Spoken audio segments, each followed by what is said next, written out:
Next on Worcester News Tonight, avoiding future tragedies. The letters Oxford Selectmen sent to state and federal leaders months before fatal accident on Route 20. And police make an arrest in an animal cruelty case in Sturbridge.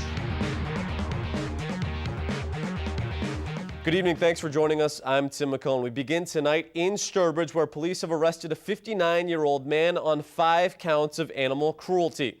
Back on October 28th, Daniel Pelletier brought 5 dead German Shepherds to Tufts Veterinary Hospital in Grafton. Autopsies uncovered that the dogs died from parvovirus. Sturbridge police say they made several attempts to interview Pelletier with no success. Today around 2:30, they arrested Pelletier on those animal cruelty charges. As you can see tonight, there was at least 1 dog still on his property. He's scheduled to be arraigned tomorrow in Dudley District Court.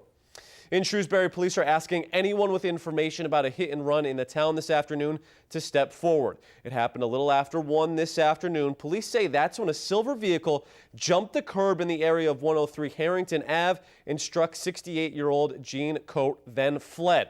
Coate was seriously injured and is being treated at UMass. Prior to the incident, police say they got reports of the suspect's car driving erratically. Again, if you have any information, you're asked to contact Shrewsbury Police. Well, tonight we're learning that selectmen in the town of Oxford actually sent letters to state and federal leaders warning about the dangers of Route 20. The warnings came months before a mother and her infant son were killed in an accident on the roadway. Alicia Palumbo has the details. Fortunate that lives had to be lost in order for them to get off their duffs and do something about it. Tough talk from Oxford, Massachusetts Selectman John Sott at this week's Board of Selectmen meeting, lamenting that more action was not taken on the Route 20 improvement project before last month's fatal head-on crash that claimed the lives of a mother and her 9-month-old son. As NECM reported previously, the project was removed from MassDOT's long-term plans in May. But in June, the Board of Selectmen sent this letter to the governor, lieutenant governor, and several state lawmakers, strongly requesting the project not be ignored. We sent that letter to the legislators before that fatal accident, telling them that that was a dangerous area. And ironically, a couple of months after we sent that letter, what happened? The letter said there have been many head-on vehicular collisions and fatalities along this corridor of Route 20 in Oxford and Charlton.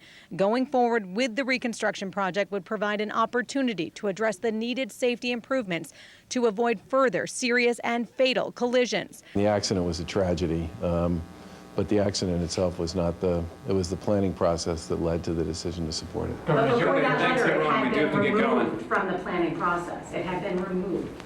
I can't speak to that. I'm not aware of that. Now they're taking some action, temporary action, and I really believe had that accident not happened, we would still be spinning our wheels. Alicia Palumbo, Worcester News Tonight. College students take it outside the classroom Thursday. A local rally was part of a nationwide movement. Its message, in part, was to lower tuition and make public colleges and universities free of charge. Our Patricia Nicholas has the details. Local students and activists demand a change in high tuition costs Thursday. We've been organizing across the nation amongst different students and different campuses. For example, we are talking to Clark quite a bit.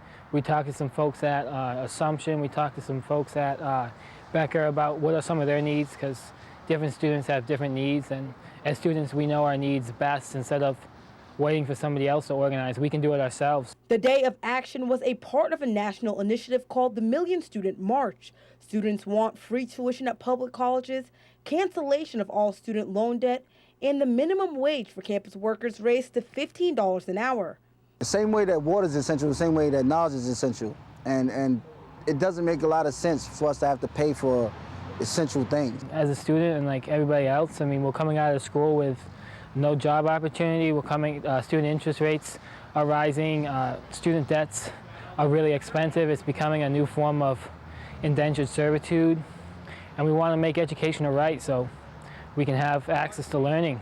The rally at Worcester State University coincides with the national movement, but these students are also asking for cancellation of the pedestrian access fee and freezing their tuition at the 2014 rate. The City of Action has been important and significant because it's really started conversations around campus about the system and how there's this whole story of you need a job so you get an education. But how do you pay for the education because it's so expensive? Patricia Nicholas, Worcester News Tonight. Nursing home workers are joining the Fight for 15 cause, announcing in Worcester today a new initiative to include a minimum wage increase. Our Andy Madison looks at the issue and how it could impact healthcare in the state.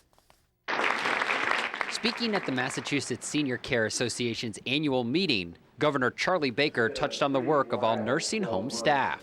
It's important for me to be here today and have a chance to talk to them and see what we can do to continue to improve our quality of care here for seniors. The Senior Care Association feels part of that can be achieved by focusing on its workers. We have put forth a nursing home quality jobs proposal that has 4 key components. The first is an immediate investment for wages for our dedicated workers. Add healthcare workers as the latest industry to join the minimum wage debate, supporting the $15 minimum wage proposal for its certified nurse aides. A position those we spoke with say is the backbone for all nursing homes. Lives depend on us. Some of us are working double shifts to make ends meet at home, in the grocery store. According to Senior Care Association, CNAs earn an average of $13.50 an hour. The state has 77,000 workers who care for 40,000 residents in Massachusetts. But the wage increase is just one part of their proposal. We can't stop there. Each year we need to invest in a wage pass-through for our workers, commiserate with the inflation indexes. Governor Baker stopped short of supporting changes, but says it's an issue that certainly has his attention. Conceptually, I understand what the issue is, and we're very interested in working with them on it to see if we can figure out a way to create that kind of career path that they're talking about. Andy Madison, Worcester News Tonight. The state's education commissioner is recommending moving forward with a new standardized test for assessing students in Massachusetts. Commissioner Mitchell Chester says the new test would combine items from both the MCAS and the PARCC exams. The Board of Elementary and Secondary Education is scheduled to vote on the recommendation next week. The district attorney is leading a team of volunteers doing their part to give kids a better place to play baseball. The work is being funded by drug forfeiture money and materials from Home Depot. Today, District Attorney Joe Early Jr. joined Home Depot employees to renovate the baseball diamond behind Commerce Bank Field in Worcester. The group will put in new dugouts, and they took out the center field scoreboard. When we keep kids busy after school between the hours of 3 to 6, give them a great place to play around responsible adults, we know that we're going to be better off in the long run. 50 volunteers are expected at the field tomorrow to complete the makeover. A donation today aims to help a public safety team who works in the most serious of emergency situations. Atlas Box Company in Sutton is giving 2 large containers of lumber to the District 7 Technical Rescue Team. They can be used in the event of trench or structural collapse. Atlas will also deliver the lumber to an emergency scene if needed.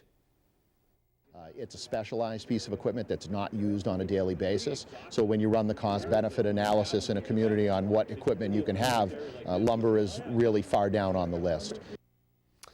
The team says the donation will save the district thousands of dollars. A city employee who's on the front line of the opioid epidemic is honored for her work in central Massachusetts. Arla V. Lemon has more on the award and the important work being done. It was a really great honor to receive the award. Cassandra Anderson is one of the city's point people when it comes to stopping the spread of drug and alcohol addiction. The Behavioral Health Programs Coordinator for Worcester's Department of Public Health earned the Eleanor Ricks Service Award Thursday. I just couldn't believe what everybody had to say. I feel like I work for a really great department in the city and that they do everything they can to support me. Anderson works closely with organizations and schools in central Massachusetts on drug and alcohol prevention programs. Teamwork, implementing new ideas, and spending extra time on projects are just some of the criteria Anderson met when being selected for the award. Cassandra was really leading the effort on substance abuse prevention even before the epidemic hit, the country and the state and the city. Anderson says the opioid epidemic is one of the biggest challenges facing the area, making her work on preventing drug abuse so much more important. Have put in place a lot of important strategies that have helped us, mitigate some of the negative consequences and try to get the partnerships that we need to respond to the opioid crisis that we're facing. The work that she's done in behavioral health, and particularly substance abuse, is just, it really is inspiring. Anderson admits she was surprised when she won the award, but says her goal is to make sure people don't lose sight of the problem. We really try to connect with everybody and look at what are the best practices that are out there and how can we assist them. Olivia Lemon, Worcester News Tonight. It's inauguration day for the new president of the University of Massachusetts system. Marty Meehan was sworn in this afternoon at the Edward M. Kennedy Institute. Meehan spent time Monday meeting with students and staff at all 5 campuses, including at UMass Medical School in Worcester. Football season is well underway here in Central Mass, but today town officials from Southbridge and Webster announced there will be one more big game added to the schedule. The Turkey Bowl 2 will be held on November 21st. The charity flag football game will be between town and school officials from the 2 communities. The game is open to the public and will benefit Toys for Tots, local food pantries, and the American Cancer Society. Bragging rights are also on the line, and this year there's a little something more to the rivalry. Webster will have to bring a Southbridge red jersey to one of their upcoming Board of Selectmen meetings in Webster, which I'm sure will go over like a lead balloon. And here in Southbridge, both myself, the council vice chairman, and school committee member Jack Jovan have all pledged that they would wear Bartlett green in the event, the unlikely event that Bartlett Webster was able to come out on top in this game. Prior to the game, there will also be a punt, pass, and kick competition open to kids 15 and under, and again, that is on the 21st. Hundreds gather tonight for an event raising money for pancreatic cancer. The 8th annual Karaoke for a Cure was held tonight at the Manor in West Boylston. Plenty of people showed up to show off their talents and also support a great cause. The goal tonight was to raise $25,000. In the past 7 years, they've raised more than $150,000 for pancreatic research at UMass. Organizers say it's important to bring awareness to a lesser-known type of cancer.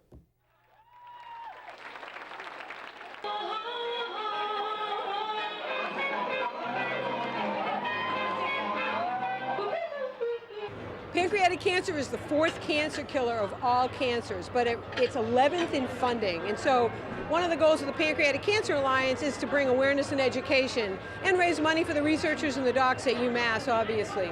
But we're part of a bigger organization that's part of the World Pancreatic Cancer Awareness Day tomorrow, and that we team together with all the other organizations in the United States, and we meet once a year now so that we don't duplicate what each other's doing.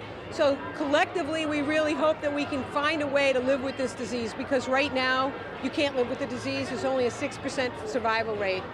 This is about our 5th year as being the presenting sponsor of this event. We think this is one of the best events for the great cause, so it's a lot of fun.